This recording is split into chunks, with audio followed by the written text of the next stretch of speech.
آج ہندوستان کے اندر حالات دیکھیں، غربت دیکھیں، ان کی معیشت کا حال دیکھیں، وہ کدھر تھی، پاکستان کدھر تھا.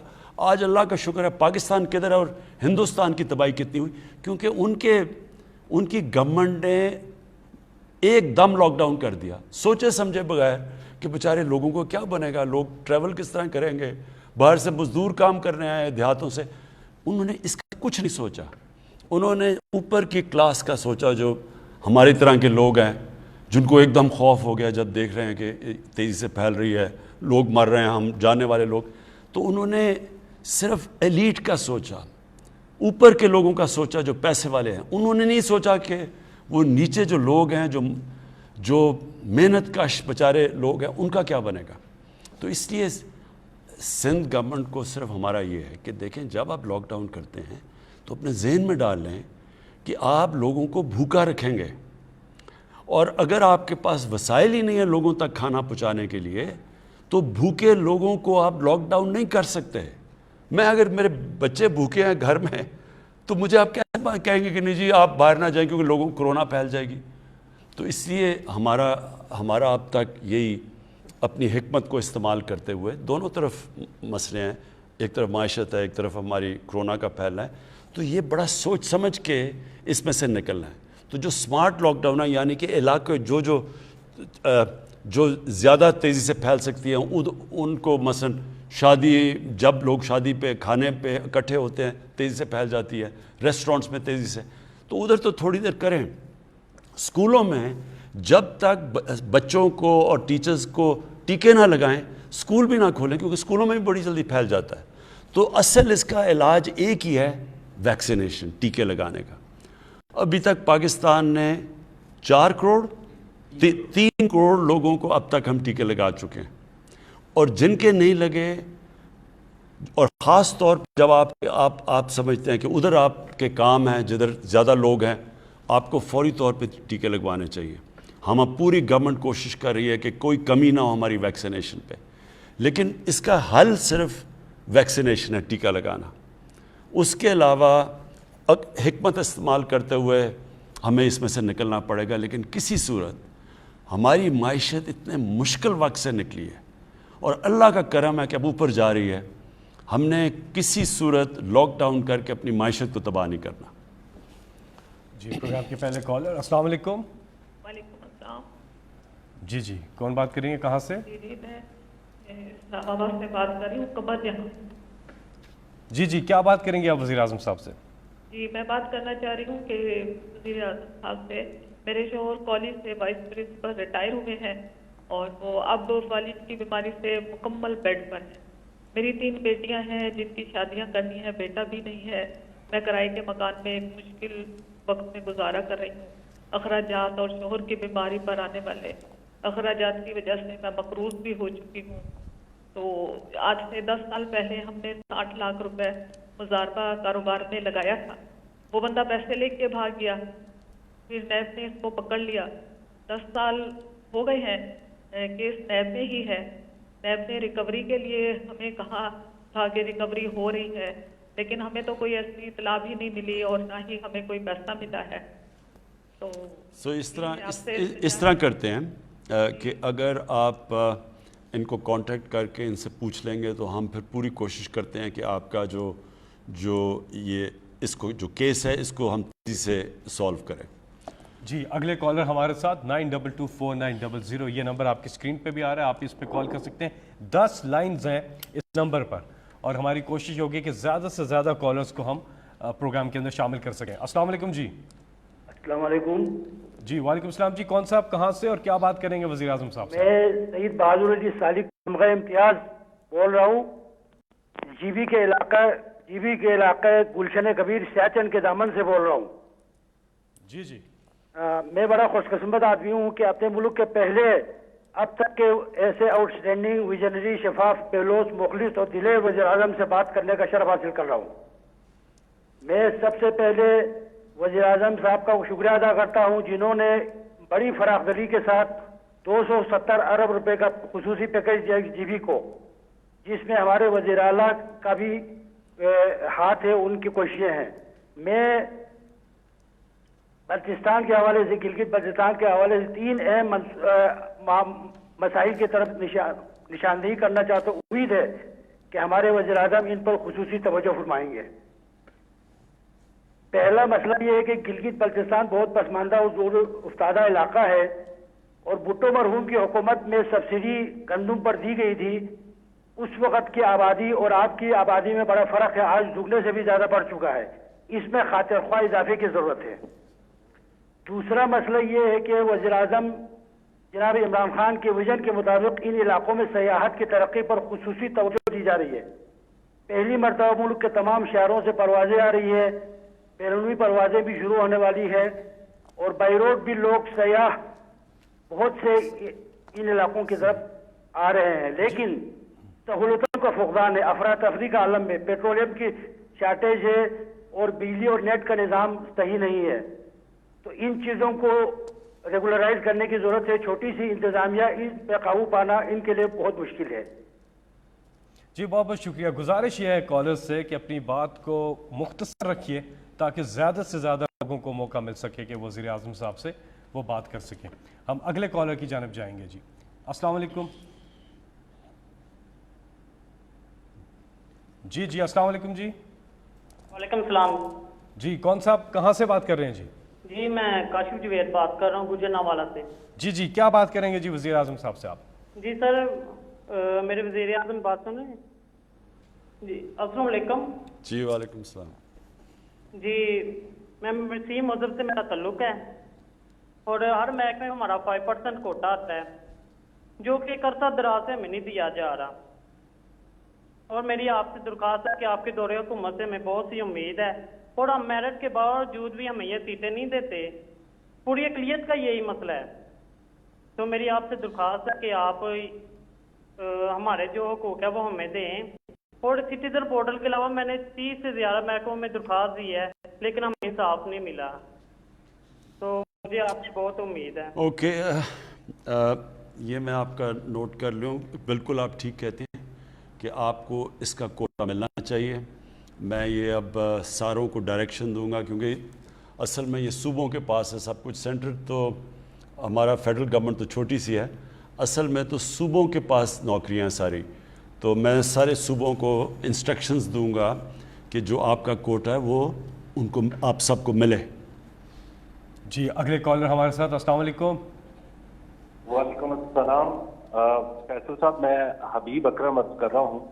میں دنیا ٹی وی میں کام کرتا ہوں اور وزیر اعظم صاحب کو بھی میں سلام پیش کرتا ہوں. دراصل آج میں نے یہ کال اس لیے بلائی تھی کہ میں دیکھ سکوں کہ کیا واقعی لائیو کالرز ہیں، لائیو کالرز اس میں آ رہے ہیں، لائیو کالز آ رہی ہیں. کہیں فیصل جاوید صاحب کہیں آپ تو ادھر ادھر سے کالز نہیں کروا رہے، یا وزیر اعظم سے براہ راست ہی لوگ بات کر رہے ہیں. تو لہٰذا میں نے بھی سوچا کہ میں آج اپنی خبر لاؤں گا کہ اگر میری کال نہ ملی تو پھر میں پروگرام میں بیٹھ کے کہوں گا کہ جناب دیکھیے کالز تو ملتی نہیں ہیں، لیکن میری کال مل گئی اور میری خبر رہ گئی. مجھے اندازہ ہے وزیر اعظم صاحب یہ صحافیوں کا وقت نہیں ہے، جب بھی آپ سے ملاقات ہوتی ہے آپ سے سوالات بھی ہم کر لیتے ہیں، لیکن ایک شہری کے طور پہ میں لاہور کے ایک چھوٹے سے مسئلے کے بارے میں آپ کی توجہ چاہوں گا کہ شوکت خانم ہاسپٹل کو جو سڑک جاتی ہے اس کا ایک حصہ تو بالکل ایسا ہے کہ جہاں پہ جس پہ کوئی اشارہ نہیں ہے، لیکن ایک حصہ ہے جو تقریباً 3 کلومیٹر کا، اس کے اوپر 4 جگہ باٹل نیکس بنتے ہیں، اور وہاں پہ کسی پل کی ضرورت نہیں، کسی انڈر پاس کی ضرورت نہیں ہے. بڑے آرام سے یو ٹرنز کو بہتر مینج کر کے وہ حل کیا جا سکتا ہے وہ معاملہ. تو میرا خیال ہے کہ وزیر اعظم صاحب اگر آپ اس طرف توجہ کر دیں یا پنجاب حکومت کو انسٹرکشن دے دیں تو وہ ہو جائے گا. لیکن بہرحال وزیر اعظم صاحب مجھے یقین آ گیا کہ آپ براہ راست لوگوں سے بات کر رہے ہیں. جی حبیب میں آپ کو ایک چیز واضح کر دوں. دیکھیں کون سے سربراہ ملک کے آزاد میڈیا سے ڈرتے ہیں؟ وہ کون سے ایسے سربراہ ہوتے ہیں؟ یا انہوں نے قانون توڑنا ہوتا ہے، یا انہوں نے ملک کی جو رول آف لا ہوتا ہے، یعنی جو بجائے قانون کی بالادستی طاقت کی بالادستی کرنی ہوتی ہے، تو وہ ہمیشہ گھبراتے ہیں کیونکہ وہ ناجائز کام کر رہے ہوتے ہیں، اور یا پھر جو کرپٹ ہوتے ہیں. اب میں نے اگر چوری کی ہو، میں نے لنڈن میں میرے اپارٹمنٹس ہوں جو چوری سے میں نے بنایا، تو مجھے سارا وقت آزاد میڈیا سے ڈر لگے گا. میں آپ کو یہ واضح کر دوں کہ آزاد میڈیا جو آزادی رائے ہے یہ ایک ملک کے لیے ایک بہت بڑی نعمت ہے، کیونکہ یہ ہماری طرح کے لوگوں کو سارا وقت آگے کرتے ہیں۔ اب آپ نے بتایا نا یہ کہ جی وہاں 4 جگہ لوگ رکتے ہیں جوہر ٹاؤن جاتے ہوئے، وہ جو دوسری سڑک ہے، تو وہ یہی میڈیا کا کام ہوتا ہے، واچ ڈاگ ہوتا ہے میڈیا۔ مجھے صرف میڈیا سے اختلاف تب ہوتا ہے جب فیک نیوز بنائی جاتی ہے، پروپیگنڈا کیا جاتا ہے گورنمنٹ کو۔ مثلا یہ جو EU کی جو ڈس انفارمیشن لیب میں چیزیں سامنے آئی ہیں کہ ہندوستان نے فیک اکاؤنٹس بنائے ہوئے ہیں اور ان کو فیڈ کر رہے ہیں پاکستان سے صحافی، جو پاکستان فوج اور پاکستان کے پرائم منسٹر کے خلاف پروپیگنڈا کر رہے ہیں۔ میرا صرف ادھر مسئلہ ہوتا ہے، آپ جو صحیح صحافت ہے، میں پھر سے کہتا ہوں، جو تنقید ہوتی ہے وہ ملک کے لیے بہت بڑی نعمت ہے۔ جی آپ کی کالز کا سلسلہ جاری ہے، 05192249000 یہ نمبر ہے۔ ہم یہ سمجھتے ہیں کہ بہت مشکل سے کال ملتی ہے، کیونکہ پورے پاکستان سے طول و عرض سے لوگ کوشش کر رہے ہوتے ہیں، اوورسیز سے بھی لوگ کوشش کر رہے ہوتے ہیں۔ ہم نے لائنز بڑھا دی ہیں، یہ ایک نمبر جو ہے اس پہ 10 لائنز اب ہو گئی ہیں، لیکن بہرحال آپ کوشش جاری رکھیں، انشاءاللہ کامیابی ملے گی۔ اگلے کالر، جی السلام علیکم۔ السلام علیکم جی کون صاحب کہاں سے بات کر رہے ہیں؟ میں محمد جہانگیر بول رہا ہوں دبئی سے۔ جی جی کیا بات کریں گے وزیر اعظم صاحب سے آپ؟ السلام علیکم سر۔ جی وعلیکم السلام۔ میں محمد جہانگیر اور غلام دین دبئی سے بول رہا ہوں سر۔ میں فارورڈ کوٹے کا رہنے والا ہوں۔ جی جی ہلو جی جی آ رہی ہے آواز؟ میں فارورڈ کوٹے کا رہنے والا ہوں سر۔ ٹھیک ہے جی۔ میرے ساتھ تھوڑا مطلب آ رہا ہے کہ میں ریٹائر فوجی ہوں۔ جی جی ہلو جی جی آپ میں ریٹائر آرمی ریٹائر ہوں۔ میں ادھر دبئی میں آ کے تھوڑا جاب لیا اور میری پینشن بند ہو گئی ہے، پہلے 30 مہینے بند کی رہی ہے، اور میں چھٹی کیا، جانے کے بعد وہ بحال کی انہوں نے، میرے کافی سارے پیسے لگے اس کے اوپر۔ تو میری آپ سے گزارش ہے کہ وہ ہم سے NOC مانگ رہے ہیں، تو NOC ہمارے پاس تو نہیں، ہم سفارتخانے سے کاغذات کے بھیجتے ہیں لیکن وہ ریجیکٹ کر دیتے ہیں۔ اچھا، آپ جب آپ کو کوئی کال کرے گا آپ اپنی پوری تفصیل دیں اور انشاءاللہ ہم آپ کی پینشن بحال کریں گے۔ جی ہمارے ساتھ اگلے کالر، جی السلام علیکم۔ جی السلام علیکم جی۔ السلام علیکم سر۔ وعلیکم السلام جی، کون سا بات کر رہے ہیں؟ ودار حمید اللہ بول رہا ہوں کوہاٹ سے۔ جی جی کیا سوال ہے جی آپ کا؟ سر میرا یہ ہے کہ میں فوجی ہوں، میں نے 34 سال آرمی میں نوکری کی ہے، تو 71 وار میں بھی حصہ لیا ہے۔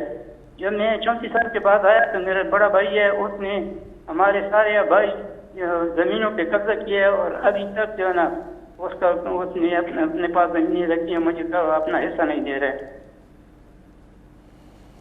تو اس کے اوپر کوئی عدالت میں گئے ہیں، کوئی آپ کے پاس کوئی قانونی کارروائی کی ہے؟ سر 97 سے میں عدالت میں کر رہا ہوں۔ 97 سے عدالت؟ ہاں 97 سے کہہ رہے ہیں عدالت میں گیا ہوں۔ تو اس کی آپ کی ہم اس طرح کریں گے کہ آپ کی تفصیل لے لیں گے اور یہاں سے کوشش کریں گے کہ آپ کا کیس آگے بڑھے۔ جی کنٹرول روم میں آپ کا نمبر ہے، تو آپ سے وزیر اعظم آفس کی جو ٹیم ہے وہ رابطہ کرے گی۔ جی آپ ہم سے رابطہ کر رہے ہیں 05192249000 اس نمبر پہ، ساتھ ہی میں سوشل میڈیا پر بھی آپ اپنے سوالات پوسٹ کر رہے ہیں، اور انشاءاللہ اپنی جو اگلی ہماری یہ آپ کا وزیر اعظم پروگرام ہوگا اس میں پھر ہم بتائیں گے آپ کو کہ کیا مسئلے آئیں، جو آپ چیزیں بتا رہے ہیں یہ ہم اگلے پروگرام پہ آپ کو بتائیں گے کتنے حل ہوئے، اور اگر حل نہیں ہوئے تو اس کا مسئلہ کیا ہے۔ جی اس کے ساتھ ایک اور نمبر بھی آپ نوٹ فرما لیجئے، وہ ہے سٹیزن پورٹل کا۔ سٹیزن پورٹل پہ ایک تو ایپ ہے، وہ آپ اپنے موبائل فون پر ڈاؤن لوڈ کر سکتے ہیں، دوسرا ایک ٹیلی فون نمبر بھی ہے جس پہ آپ رابطہ کر کے اپنی شکایت وہاں پر بھی درج کروا سکتے ہیں، اور وہ نمبر ہے 05190000111 90000111 یہ نمبر ہے۔ جی اگلے کالر، السلام علیکم۔ جی وعلیکم السلام سر۔ جی جی کون صاحب کہاں سے بات کر رہے ہیں؟ وزیر اعظم صاحب سے بات کیجیے گا۔ جی سر محمد بخش راجن پور سے بات کر رہا ہوں. خان صاحب خیریت سے ہیں؟ ٹھیک ہیں سر. جی مہربانی، شکریہ. خان صاحب میری عرض ہے کہ میں وفاق کی زمین کاشت کرتا ہوں، ایک عام کاشتکار اور ان پڑھ انسان ہوں. میں نے ٹھیکے پہ لی ہوئی ہے، ہر سال میں اس کے پیسے بھی ادا کرتا ہوں سارا کچھ. حکومت کی 1920 میں ایک پالیسی بنائی گئی تھی، ہماری فصلوں کا نقصان ہوا تھا، اس میں امداد دی گئی تھی، مجھے شامل نہیں کیا گیا، جبکہ میں کما کے خود حکومت کو دیتا ہوں. اور دوسری بات یہ ہے خان صاحب کہ پنجاب گورنمنٹ جو سبسڈی دے رہی ہے وہ اثر رسوخ والے لوگوں کو مل رہی ہے ملی بھگت کے ساتھ. میں نے سیکٹری لاہور تک اپنے زور لگائے ہیں، درخواستیں دی ہیں، فون بھی کیا ہے، کسی نے نہیں سنی. ہم کاشتکار ہیں، ہم 1 من بیچنے جاتے ہیں تو ہم سے 1 کلو اضافی لیا جاتا ہے. آن لائن پیمنٹ کی حکومت کوئی ٹیکس نہیں لیتی. کاشتکاروں کو جب کہ 600 روپے 1 لاکھ کے پیچھے ان کی آن لائن پیمنٹ آتی ہے، ٹیکس بھی لے لیتے ہیں.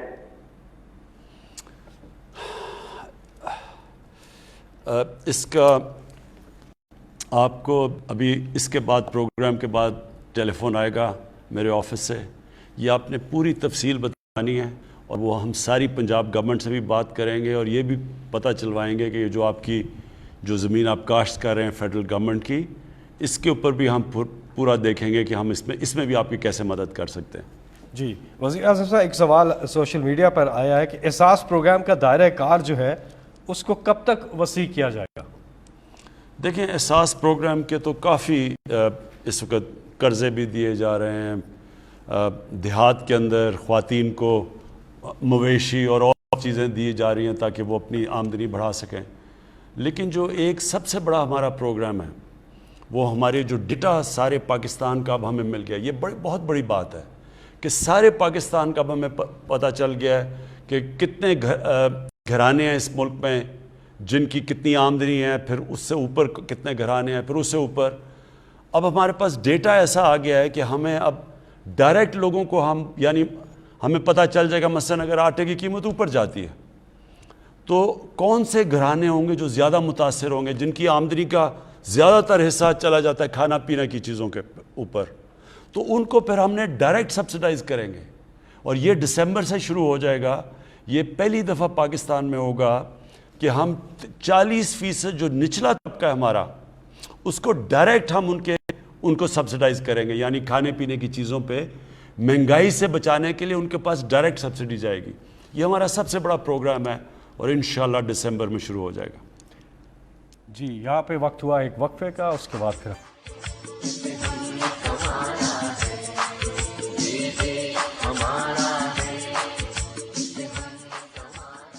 وزیر اعظم آپ کے ساتھ بریک کے بعد ایک بار پھر آپ کو خوش آمدید کہتے ہیں.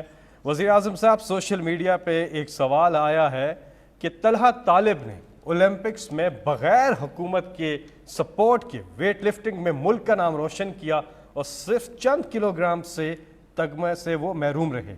وزیر اعظم صاحب، 22 کروڑ کے ملک میں سپورٹس کا اتنا برا حال ہے. آپ ہمیشہ سے بات کرتے رہے ہیں ٹیلنٹ کی، لیکن یہاں پر سپورٹس کا زوال کیوں؟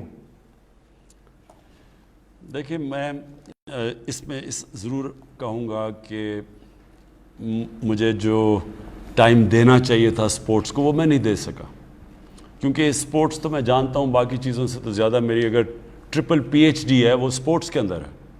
لیکن اتنے زیادہ اور ہمارے مسئلے مسائل شروع سے پہلے دن سے پڑ گئے کہ اور خاص طور پہ معیشت کا جو حالات ہے اور جو پھر اس کی وجہ سے جو لوگوں کو تکلیف تھی، مہنگائی تھی، تو اس ساری چیزوں کے اوپر اتنی زیادہ توجہ چلی گئی کہ جو سپورٹس کے اوپر مجھے ٹائم دینا چاہیے تھا وہ میں نہیں دے سکا. دیکھیں میں نے پاکستان کی سپورٹس کو دیکھا، ہم جب چھوٹے تھے جیسے ہاکی میں پاکستان کدھر تھا، پھر کرکٹ میں تو ہمارے دور میں دیکھتے دیکھتے پاکستان نیچے سے آ کے ورلڈ کپ جیت گیا اور دنیا کی ٹاپ ٹیم بن گئی. اور اسکواش کے اندر ہمارے پاس 2 جائنٹس تھے، جان شیر اور جہانگیر خان، جنہوں نے 10 سال دنیا کی اسکواش کو ڈومینیٹ کیا. تو ہم نے وہ دور دیکھا ہوا ہے اور پھر ڈکلائن دیکھی اس کی. اور بدقسمتی سے جو ہم نیچے آئے ہیں نا پاکستان میں، یہ جو 2 خاندانوں نے اس ملک کو تباہی کی ہے. ایک تو پیسہ لوٹنا ہے نا، ایک ادارے تباہ کیے. پیسے لوٹنے کے لیے آپ کو اداروں کو کمزور کرنا پڑتا ہے. مثلا اگر آپ کے ادارے ٹھیک ہوں، میں پیسہ کیسے بناؤں گا؟ میں ایف بی آر کو اپنا آدمی بٹھاؤں گا, میں اگر نیشنلائز بینکس کو لوٹنا ہے تو ادھر اپنے پریزیڈنٹس بٹھاؤں گا, ان کے ذریعے لونز لوں گا, معاف کرواؤں گا. تو سارے آہستہ آہستہ جو ادارے نیب, اب نیب کب سے فنکشن کر رہی ہے؟ پہلی دفعہ ہے کہ بڑے بڑے ناموں کو نیب نے پکڑا. پہلے تو چھوٹے چھوٹے لوگوں کو پکڑتی تھی, تو نیب کے ہوتے ہوئے کرپشن بڑھتی جا رہی تھی. اب شور جو مچا ہوا ہے وہی قانون ہے, وہی نیب ہے, وہی 20 سال سے قانون ہے. وہ تب تو 10 سالوں میں جب یہ تھے تو اس کو نہیں بدلا, کیونکہ انہوں نے اپنے آدمی بٹھا کے تو نیب کو بالکل اپنے فائدے کے لیے کیا ہوا تھا. بے شرمی سے اور بے دردی سے ملک کو لوٹا, کیونکہ پتہ تھا نیب میں اپنا آدمی بٹھایا ہوا ہے. اب اسی نیب کے ہوتے ہوئے ان کی چیخیں نکل گئی ہیں سب کی. اسی طرح جس طرح نیب کا ادارہ تباہ کیا, اسی طرح سارے ادارے تباہ ہوئے. سپورٹس کے اداروں کے اوپر اپنے لوگ بٹھا دیے, سفارشی بٹھا دیے. وہ سپورٹس دیکھتے دیکھتے ہماری آنکھوں کے سامنے کدھر سے کدھر پہنچ گئی. دیکھیں, سپورٹس ایک ایسی چیز ہے, یہ سمجھنے کی بات ہے کہ ہمارا دنیا سے مقابلہ ہو رہا تھا, ہم دنیا سے مقابلہ کر رہے ہوتے. اب دنیا کے اندر جدھر ان کے ادارے اچھے ہوتے ہیں وہ مسلسل اپنی سپورٹس کو اور کمپیٹیٹو کرتے جا رہے ہوتے ہیں, وہ نئی ٹیکنیک سوچ رہے ہوتے ہیں, وہ اپنے میرٹ کو اوپر لانے کے بہتر طریقے سوچ رہے ہوتے ہیں, وہ اپنی جو لیٹسٹ ٹریننگ ٹیکنیکس ہیں وہ لے کے آ رہے ہوتے ہیں, کیونکہ وہاں پروفیشنلز بیٹھے ہوتے ہیں اداروں کے اوپر. ہمارا مسئلہ کیا ہے کہ ہم وہ جہانگیر خان اور جانشیر خان 10-10 سال اسکواش کے ورلڈ چیمپئن بن گئے. کسی نے یہی نہیں سوچا کہ اسکواش کو ایک ادارہ بنایا جائے پاکستان میں, جدھر سارے ملک سے کمپٹیشن کریں اور ٹیلنٹ ان دو کے سر کے اوپر ہم نے سمجھا کہ جناب ہماری اسکواش بہت اچھی ہے.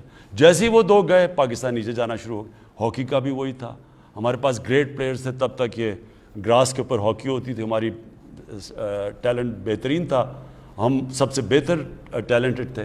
لیکن جیسے جیسے وہ ایسٹرو ٹرف کے اوپر آئے اور گیم چینج ہوئی, ہم ساتھ چینج نہیں ہوئے اور ہمارے پاس وہ پروفیشنلزم نہیں تھی. آج یہ بھی دن دیکھنا ہے کہ پاکستان کی ہاکی کوالیفائی نہ کرے اولمپکس کے لیے.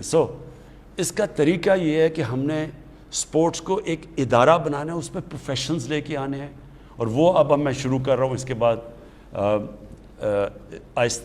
یہ اس آخری 2 سالوں میں اب پورا زور لگانے لگا ہوں سپورٹس کے اوپر بھی. سارے یہ جو ہاکی فیڈریشن ہے اس کے اوپر پورا ان کے حالات دیکھنے لگا ہوں. کرکٹ کا میں دیکھ ہی رہا ہوں, لیکن اتنا میں نے اب اس پہ بھی زور نہیں دیا, کرکٹ کے اوپر بھی زور لگانے لگا ہوں. لیکن آخر میں بات یہ, ایک نیوزی لینڈ ہے, میں آپ کو اب مثال دے رہا ہوں, 40 یا 50 لاکھ آبادی ہے.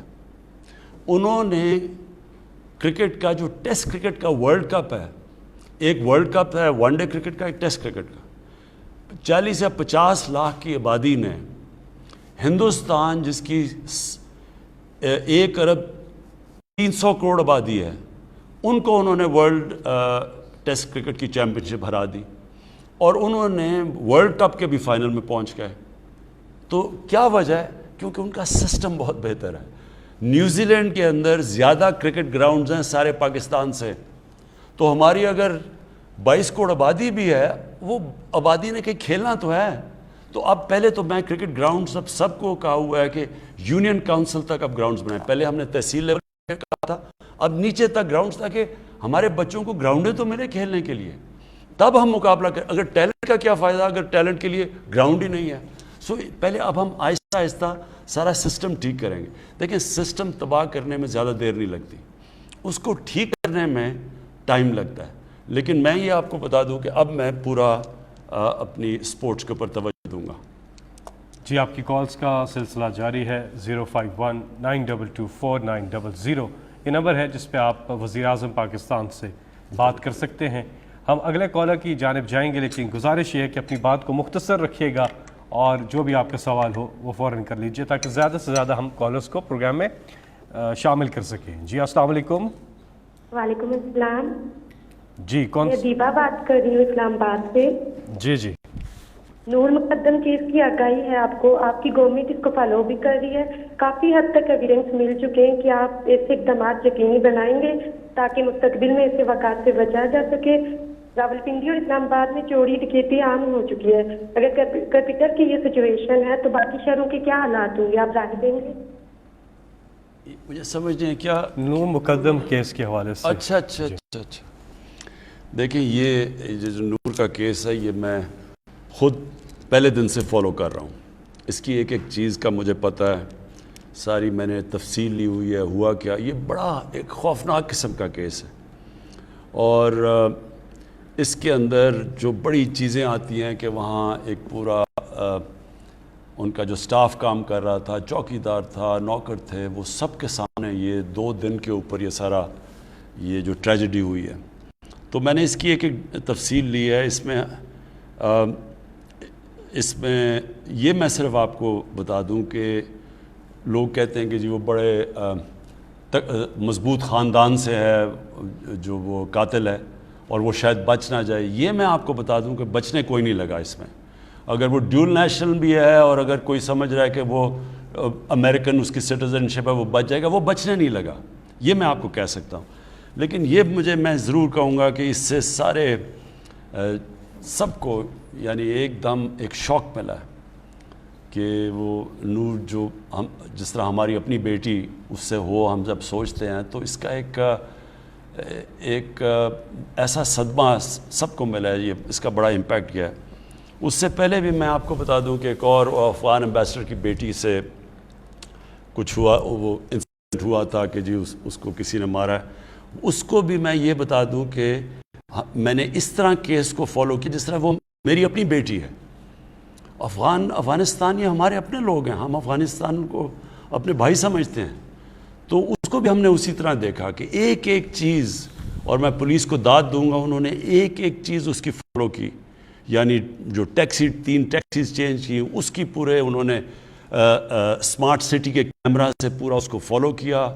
کدھر گئے ان کو ڈرائیوروں کو لوکیٹ کیا, ان کو انٹرویو کیا.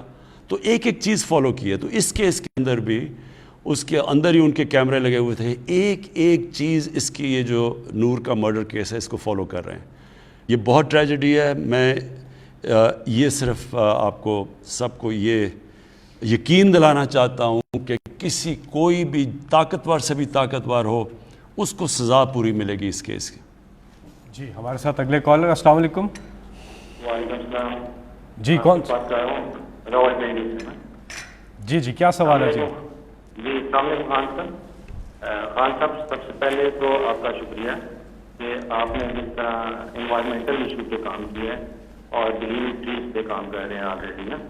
اس کا سب سے بڑا فائدہ جو ہمارے لیے نظر آ رہا ہے وہ انشاءاللہ ہماری نیکسٹ جنریشن کو ہوگا. تو آپ فرسٹ لیڈر ہیں جو کہ اس بارے میں سوچ رہے ہیں نا, تو thank you very much for اس کے لیے نا. سر میرا سوال یہ ہے کہ آج کل ریزیڈینشیل ایریاز کے اندر کمرشل ایکٹیویٹیز بہت زیادہ ہو رہی ہیں.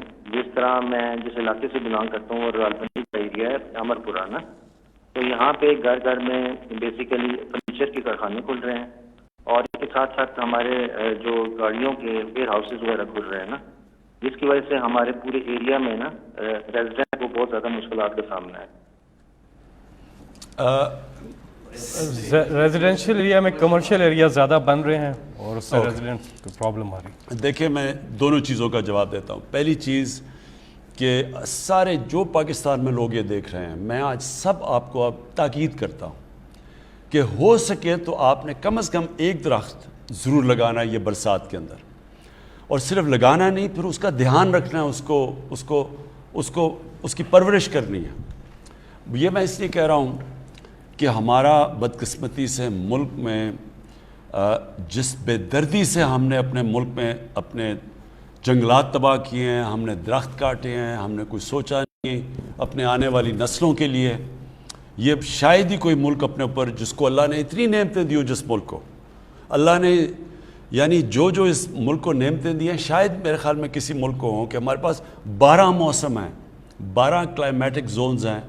ہم جو اوپر سے جب K2 سے جب ہم جاتے ہیں سمندر تک, تو ہر جگہ مختلف کلائمیٹس ہیں. اس میں ہم کچھ بھی اگا سکتے ہیں, ہم اپنے جنگلات بہتر کر سکتے تھے, ہم پانی کا بہتر استعمال کر سکتے تھے, ہم اپنے دریاؤں کو ان کا دھیان رکھ سکتے تھے, ہم اپنے شہروں کا. تو ہم نے یہ کچھ نہیں کیا کیونکہ لانگ ٹرم پلاننگ نہیں کسی کی. لوگ آتے ہیں, 5 سال کا الیکشن ہوا ہے, اچھا جی میں کیا الیکشن کے اندر میں کوئی اورنج ٹرین دکھا دوں, میں کوئی میٹرو دکھا دوں, اور 5 سال میں کمپلیٹ کر کے اس کے اوپر کروڑوں روپیہ خرچ کر کے کہ جی دیکھیں کتنا بڑا کارنامہ کیا. یہ کوئی کارنامہ نہیں ہے. آپ پیسے دیں آپ میٹرو لگا لیں, آپ پیسے دیں آپ ٹرین بنا. اصل کارنامہ ہے اپنے آنے والی نسلوں کی ابھی سے پرواہ کریں ہم, کہ ہمارے یہ جو بچے بڑے ہوں گے تو کیا ان کو پولوشن کس طرح کے شہر ملیں گے, کیا وہاں پانی ٹھیک ہوگا, شہروں میں پانی ملے گا, گندگی کدھر جائے گی. گندگی دریاؤں میں تو نہیں ہم پھینک رہے, ہم اپنا انڈر واٹر جو زمین کے نیچے پانی ہے اس کے اندر تو زہر نہیں ڈال رہے. تو یہ جب تک یہ صرف وہ سوچتے ہیں جو آگے کا سوچتے ہیں, جن کی لمبی آگے کہ وہ اپنا نہیں سوچتے, اپنے بچوں کا سوچتے ہیں. اس لیے جو ہمارا اس وقت پاکستان میں جو ہم 10 ارب درخت لگا رہے ہیں, یہ ہم اپنے بچوں کے لیے لگا رہے ہیں, اپنی نسلوں کے لیے, اپنے ملک کو, اور یہ اس اللہ کا شکر ادا کر رہے ہیں اس کی نعمت کا دھیان رکھتے ہوئے جو نعمت ہے پاکستان. تو میں سب کو کہوں گا درخت لگائیں, اس میں شرکت کریں پوری طرح. میں یہ 4-5 جگہ پہ یہ کیمپینز لانچ کروں گا انشاءاللہ اس برسات میں. دوسری چیز, ہمارے شہروں کے اندر مسئلہ بہت بڑا ہے, ہم نے ماسٹر پلان نہیں بنائے شہروں کے. جو بنے ہوئے تھے ماسٹر پلان وہ بھی سارے تباہ ہو چکے ہیں. اسلام آباد میں ذرا آپ اگر دیکھ رہے ہوں تو میں آپ کو بتاؤں کہ کس طرح ہم نے کیونکہ سوچا سمجھا نہیں تو ہوا کیا اس ملک کے ساتھ. اسلام آباد ایک واحد پلانڈ سٹی تھی پاکستان کی, جس میں پتہ تھا ہر علاقے کدھر ہیں, سڑکیں کدھر بنیں گی, گھر کدھر بنیں گے, کمرشل ایریاز کدھر ہیں. وہ ماسٹر پلان بنا ہوا تھا. وہ ماسٹر پلان کی اتنا دھجیاں اڑائی گئیں کہ آج آپ یہ دیکھیں کہ 1960 سے 2010 تک جتنی بھی اسلام آباد میں ڈیولپمنٹ ہوئی تھی, 2010 سے لے کے 2020 تک اتنی ڈیولپمنٹ 10 سالوں میں ہو گئی ہے.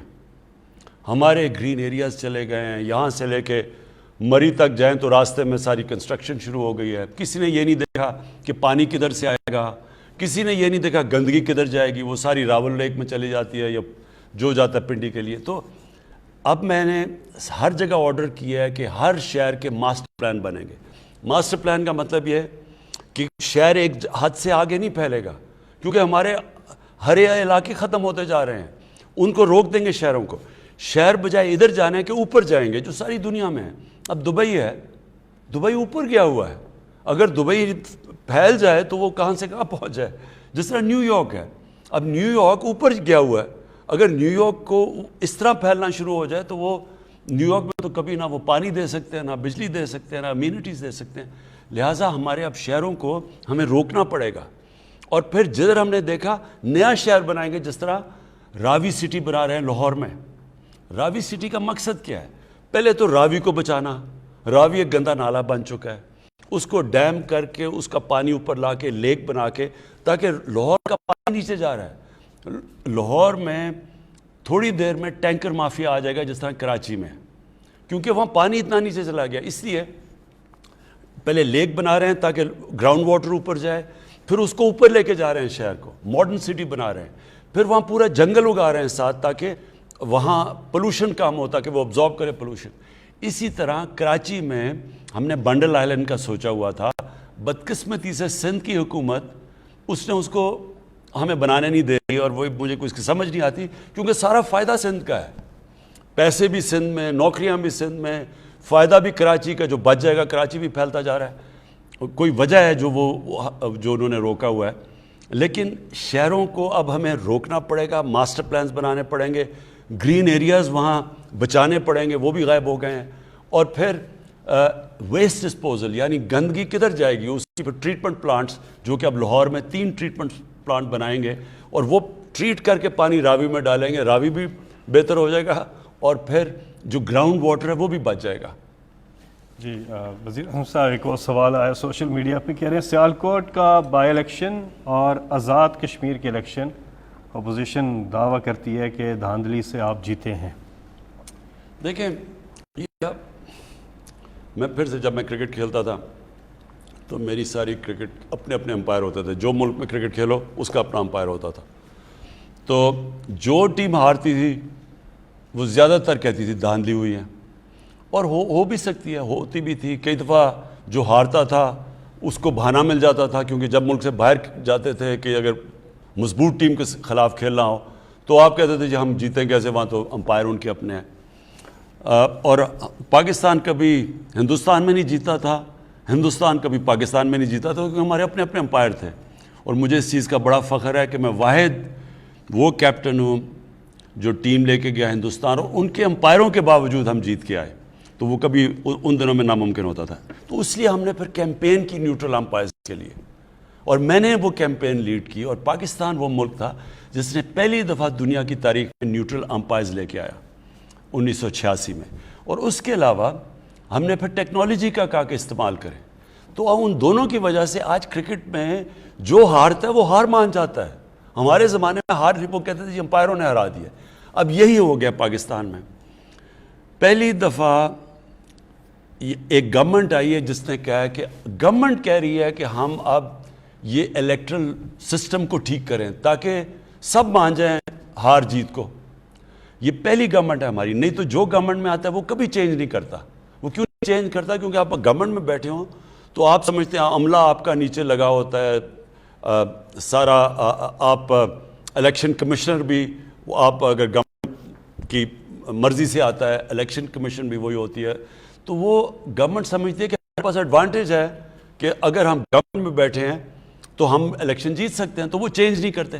ہماری پہلی گورنمنٹ آئی ہے جس نے ہم نے پوری کوشش کر کے محنت کر کے دیکھا کہ کیسے ہمارا الیکٹرل سسٹم ٹھیک ہو سکتا ہے. اور ہم ایک نتیجے پہ آئے ہیں کہ ایک ہی طریقہ ہے کہ الیکٹرانک ووٹنگ مشینز ہم لے کے آئیں. اس سے ہوگا جتنے بھی ہمارے مسئلے سب ختم ہو جاتے ہیں. ہمارے مسئلے شروع ہوتے ہیں ووٹنگ کے بعد، اور جب تک رزلٹ آتا ہے اس کے بیچ میں سارے دھاندلی جو کہ بیگز کھل جاتے ہیں، وہ ڈبل سٹیمپ کر دیتے ہیں، وہ فارم 40 نہیں بھرتا، یعنی ساری چیزیں وہاں. اگر الیکٹرانک ووٹنگ مشینز آ جائیں تو جیسے الیکشن ختم ہوتا ہے رزلٹ آ جاتا ہے. تو اب اتنی محنت سے ہم نے کام کیا ہے. 1 سال سے ہم لگے ہوئے ہیں اپوزیشن کو کہنا کہ یہ ہمارا سسٹم ہے، ہمارے ساتھ مل کے ریفارمز کرو. 1 سال سے وہ ہمیں ٹائم ہی نہیں دے رہے. وہ کہتے ہیں ہم مانتے نہیں ہیں اور نہ خود کو تجویز دیتے ہیں نہ ہماری مانتے ہیں. اب آزاد کشمیر کا الیکشن، ان کے امپائرز، ان کی سٹنگ گورنمنٹ، یہاں تو کیئر ٹیکر گورنمنٹ کرتی ہے، سٹنگ گورنمنٹ نون لیگ کی نے الیکشن کروایا. سارا عملہ ان کا، پولیس انہوں نے وہاں لگائی ہوئی ساری جگہ. الیکشن کمیشن ان کی مرضی کی. پھر ہاں جو سینئر ممبر الیکشن کمیشن کا تھا وہ نون کے وزیر اعظم کا ہم زلف تھا. تو پھر دھاندلی کیسے ہو گئی؟ دھاندلی تو جب تک الیکشن کمیشن آپ کے ساتھ نہیں ملتی دھاندلی نہیں ہو سکتی. تو اور وہ پھر سیالکوٹ کا الیکشن ہو گیا. اب وہ بھی ہار گئے ہیں اور وہ ان کا گڑھ تھا. ہاں یہ فواد چودھری ریمائنڈ کر رہے ہیں کہ دھاندلی کے الزامات آزاد کشمیر میں کدھر سے لگائے گئے؟ وزیر اعظم نے بیٹھ کے وزیر اعظم ہاؤس سے لگائے ہیں. تو یہ ایسی بھی دھاندلی کبھی نہیں دیکھی تھی کہ وزیر اعظم بھی آپ کا، عملہ بھی آپ کا. تو وہ اس کا حل ایک ہے، الیکٹرانک ووٹنگ مشینز. اور اس کے اوپر ہم نے پورا زور لگا دیا ہے. ہم نے اس کے اوپر ہماری جو سائنس اور ٹیکنالوجی کی منسٹری انہوں نے ڈیولپ بھی کر دی ہے. ہم سارے میڈیا کو دکھا رہے ہیں. ہم بلکہ چاہتے ہیں کہ سارے جو میڈیا کے الیکشنز ہیں، جو بارز کی الیکشنز ہیں، سارے وہ الیکٹرانک ووٹنگ مشین سے کروائیں. اور انشاءاللہ یہ پھر یعنی آپ قوم سب سمجھ جائے گی کہ ایک ہی طریقہ ہے کہ یہ سارے مسئلے جو دھاندلی کے ہیں وہ ختم ہوئیں. جب امریکہ میں ڈونلڈ ٹرمپ نے کہا کہ دھاندلی ہوئی ہے، دھاندلی سے ہرایا گیا ہے، تو وہ کیوں نہیں ثابت کر سکا دھاندلی؟ کیونکہ وہاں الیکٹرانک ووٹنگ مشینز تھی. اس کے اوپر وہ ثابت ہی نہیں کر سکا کیونکہ جدھر بھی وہ گیا انہوں نے سارے رزلٹ دکھا دیے. اور وہی اس کا حال ہے پاکستان میں. جی اگلے کالر ہمارے ساتھ. السلام علیکم. جی ہیلو. السلام علیکم. وعلیکم السلام. جی کون سا بات کر رہے ہیں؟ نوید عزیز بات کر رہا ہوں ڈسٹرکٹ لسبلا سے. جی کیا سوال ہے جی آپ کا؟ سر ہمارا سوال یہ کہ ہمارے یہاں 1974 یا اس کے پہلے کی یہ جو بجلی کا سب سے بڑا مسئلہ ہے ہمارے پاس سر، لوڈ شیڈنگ تباہی ہے. اور جو ہمارے اب چونکہ سے آپ اگر بائی روڈ آئیں گے دیکھیں گے جو کھمبے کے لگے ہوئے نا سیمنٹ کے 73 یا 74 کے، وہ اس وقت تیز ہوائیں چلتی ہیں گر جاتے ہیں، انہیں کو ریپیئر کر دیتے ہیں یا کوئی اس طرح کر دیتے ہیں. مطلب کوئی حال نہیں ہے. تو میں چاہ رہا تھا یہ بس میرا سوال کیا بس ایک طرح سے ریکویسٹ ہماری سر تو اس سے کیا جائے سر. دیکھیے جی میں پہلے بجلی کا ان گرمیوں میں بڑی مشکلات کا لوگوں کو سامنا کرنا پڑا. لوڈ شیڈنگ بھی زیادہ تھی, گرمی شدید تھی, اور بلوچستان میں ایک اور مسئلہ آ گیا کیونکہ جو گوادر تک ہم ایران سے بجلی لیتے ہیں, ایران میں اتنی گرمی پڑی کہ ایران کی خود بجلی کی اتنی کنزمپشن ہوگی کہ ایران بھی ہمیں بجلی نہیں دے سکا کیونکہ وہاں ادھر شارٹیج ہوگی ایران کے اندر. تو ہمارا مسئلہ ذرا آپ نے سمجھنا ہے, ہم نے بجلی تو زیادہ بنا دی پاکستان میں, لیکن جو بجلی کو پہنچانے کے لیے جو ٹرانسمیشن لائنز ہیں وہ پرانی ہیں صاحب. اب مثلا پشاور ہے, جو خاص طور پر پشاور ویلی کے اندر, وہاں جو ٹرانسمیشن لائنز ہیں وہ اتنی پرانی ہیں کہ جب بجلی کا پریشر بڑھا تو جب ہم نے بجلی پہنچانے کی بھی کوشش کی وہ پہنچتی نہیں تھی کیونکہ وہ ٹرانسمیشن لائنز کیری نہیں کر سکتی تھی. تو اب اگلا ہے کہ پورا انویسٹمنٹ کر رہے ہیں ٹرانسمیشن لائنز کو ٹھیک کرنے, نہیں لانے کے لیے, تاکہ وہ بوجھ برداشت کر سکے. دوسرا ہمیں مسئلہ کیا آیا کہ یہ جو فنومینا ہے جس کو کہتے ہیں گلوبل وارمنگ, ہماری اس سے جو موسم کے اندر جو تبدیلیاں آئی ہیں اس میں ایک کیا ہوا کہ جو برفوں نے پگھلنا تھا جولائی کے شروع میں وہ پگھلی نہیں. تو جب برفیں نہیں پگھلی تو جو ہماری ڈیمز میں پانی آنا تھا وہ 35% کم پانی آیا, اور یہ ایران میں بھی یہی ہوا. تو جب ڈیمز میں 35% کم پانی آیا تو جو بجلی بنانی تھی ہائیڈرو یعنی پانی سے بجلی بنانی تھی اس میں کمی آ گئی. تو جو ہماری کیپیسٹی بھی تھی اس سے بھی کم بجلی بنی. لیکن جو بجلی اس باری جو ڈیمانڈ آئی ہے, پاکستان کی تاریخ کی سب سے زیادہ بجلی کی ڈیمانڈ اس باری آئی ہے, تقریباً 25,000 میگا واٹ بجلی. جی یہ ہمارا جو جون اور جولائی کا ہمارا مہینہ ہوتا ہے یہ ہمارا پیک سیزن ہوتا ہے, اور باقی سارے مہینوں میں تو ہماری اوسطاً ڈیمانڈ جو ہے وہ 16,000 میگا واٹ ہوتی ہے, اس میں وہ 22-23 پہ چلی جاتی ہے. اس سال وہ ڈیمانڈ ہماری 26,000 تک گئی ہے, اور وہ بجلی ہم نے سپلائی بھی کی, یہاں تک کہ ہماری جو ٹرانسمیشن کیپیسٹی ہے وہ 24,000 ہے, ہم نے 25,000 میگا واٹ بجلی جو ہے وہ سسٹم میں چھوڑی. تو ایک طرف تو ڈیمانڈ 20% بڑھی ہوئی تھی, دوسرا ہمارے ڈیمز کم تھے اس مرتبہ, تو ہمیں بجلی کی جو پروڈکشن ڈیم سے آ رہی تھی, اور ڈیمز ہماری 25% بجلی بناتے ہیں, وہ ہمیں کام آئی. لیکن ان شاء اللہ تعالیٰ اب یہ پچھلے 2 ہفتے سے تو ہم نے غیر اعلانیہ لوڈ شیڈنگ پورے پاکستان میں بالکل زیرو پہ ہم لے گئے ہیں, اور اگلے سال کے لیے ایک ہم نے مؤثر پلان بنایا ہے کہ اگلی گرمیاں آنے سے پہلے یہ جو ہمارے ٹرانسمیشن کے یعنی بجلی کی ترسیل کے باٹل نیکس ہمیں دیکھنے میں آئے ہیں, ان پہ ہم ان شاء اللہ تعالیٰ قابو پا چکے ہوئیں گے. اور الحمدللہ اب جس طرح ہماری انڈسٹری زیادہ ڈیمانڈ جنریٹ کر رہی ہے تو ہمارے پاس اس کو پیک سیزن میں بھی میٹ کرنے کے لیے ان شاء اللہ تعالیٰ ایک مؤثر نظام ہوئے گا. جی یہاں پہ وقت ہوا ایک وقفے کا, اس کے بعد پھر اس پروگرام میں آپ کی کالز کا سلسلہ جو ہے وہ جاری ہے. نمبر آپ کی اسکرین پر بھی آ رہا ہے 0519224900. ہمارے ساتھ اگلے کالر. السلام علیکم جی. وعلیکم السلام جی, کون صاحب بات کر رہے ہیں, کہاں سے؟ عارف محمود بٹ گجرانوالا سے. جی عارف صاحب, کیا سوال ہے جی؟ میرا سوال ہے جی, میں گجرانوالا میں 32 سال سے کرپشن کے خلاف جہاد کر رہا ہوں. خان صاحب کے ساتھ میں 22 سال سے اٹیچ ہوں جی. اور گجرانوالا کارپوریشن میں 2 سال جب سے یہ دوبارہ کارپوریشن بحال ہوئی تھی 2017 میں, جو میئر شپ آئے تھے انہوں نے جو کرپشن کی ہے, مجھے انہوں نے پہلے اپنی سیٹ سے اتار دیا. جب آپ کی دور واپس آیا, وہ چیئرمین واپس گیا تو مجھے لگایا گیا اور کہا گیا کہ آپ نے کرپشن پکڑنی ہے. میں نے کروڑوں روپے کی کرپشن پکڑی ہے کارپوریشن میں, جس کی مجھے صلہ یہ دیا گیا کہ مجھے پہلے کہا گیا کہ آپ یہ باز آ جائیں اس کام سے. گجرانوالا میں بہت زیادہ نون لیگ کا گڑھ ہے, لیکن میں اپنے حق و صداقت کے لیے اس قائم رہا.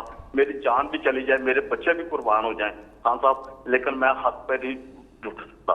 میں کسی رشوت والے کے ساتھ نہیں چل سکتا. وہ میں نے ثابت کی 13 کروڑ کی کرپشن ایک کبھی میں نے پکڑی تھی, انہوں نے فوراً مجھے ڈسمس کر دیا نوکری سے. حالانکہ میں نے فورم پہ ہائی کورٹ پہ بھی انہوں نے کہا کہ اس پر کوئی قصور نہیں ہے, لیکن اس کے ہائی کورٹ کے حکم کے باوجود مجھے جو گجرانوالا کے چیف افسر تک کرپٹ ترین امجد حسین ٹلو, جتنے بلڈنگ میں اپنا بلڈنگ پٹرول اور سب کام میں کروڑوں کی کرپشن کی ہے, اس نے مجھے ڈسمس کر دیا. یہ تو میں ابھی میرے آفس آپ کو کانٹیکٹ کریں گے اور ہم اس کو پوری طرح انویسٹیگیٹ کریں گے کہ آپ جو کہہ رہے ہیں اور کیا یہ واقعی سب کچھ ٹھیک ہے. پہلے ہم انویسٹیگیٹ کرتے ہیں اور پھر ایکشن لیں گے. لیکن میں آپ سب کے لیے جو میرے پاکستانی آپ یہ دیکھ رہے ہیں, یہ اپنے ذہن میں ڈال رہے ہیں کہ ایک کرپٹ معاشرہ ترقی نہیں کر سکتا. دنیا کے اندر میں یہ بار بار ایک چیز لوگوں کو سمجھاتا ہوں کہ دنیا میں جو خوشحال ملک ہے اس نے کرپشن کے اوپر قابو پائی ہے. وہاں قانون کی بالا حکمرانی ہے, طاقت کی حکمرانی نہیں ہے, قانون کی حکمرانی ہے. قانون کی حکمرانی ہوتی ہے تو کرپشن ختم ہوتی ہے. دیکھیں, ایک ہوتی ہے کرپشن چھوٹے لیول پہ. چھوٹے لیول کی کرپشن لوگوں کو تنگ تو کرتی ہے, ملکوں کو تباہ نہیں کرتی. ملک کو تباہ کرتی ہے جب پرائم منسٹر بیٹھ کے کرپشن شروع کرتا ہے اور میرے وزیر. جب ہم شروع کرتے ہیں نیچے تک, ہم کسی کو کرپشن سے نہیں روک سکتے. ہم بلکہ کیونکہ ہم جب کرپشن کرتے ہیں, ہم وہ کرپشن کے جو روکنے والے ادارے ہیں ان کو پہلے ہم کمزور کرتے ہیں, کیونکہ ہم نے چوری کرنی ہوتی ہے, وہ پھر باقی کو کسی کو بھی نہیں پکڑ سکتے. نتیجہ یہ ہوتا ہے کہ وہ سارا ملک کی تباہ ہو جاتا ہے. یہ ایک ضرور میں پھر دہراتا رہتا ہوں ایک چیز. ایک ہے پینل بنائی ہے یونائٹڈ نیشنز کے سیکرٹری جنرل نے, اس کو کہتے ہیں فیکٹ آئی پینل. اس پینل نے بڑی محنت کر کے ریسرچ کر کے وہ ایک نتیجے آئے ہیں سامنے, اور وہ آپ یہ سمجھ جائیں کہ جو ان کی فائنڈنگز ہیں وہ بتاتی ہیں کہ غریب ملک غریب کیوں ہیں. اس فائنڈنگ کے مطابق غریب ملک یا ڈیولپنگ ورلڈ سے ہر سال 1000 ارب ڈالر ادھر سے چوری کر کے منی لانڈرنگ ہو کے آف شور اکاؤنٹس میں اور بڑی بڑی لنڈن جیسی مے فیئر جیسی پراپرٹیز میں یہ غریب ملکوں سے پیسہ جاتا ہے وہاں امیر ملکوں میں. غریب ملک غریب ہوتے جا رہے ہیں, امیر ملک امیر ہوتے جا رہے ہیں.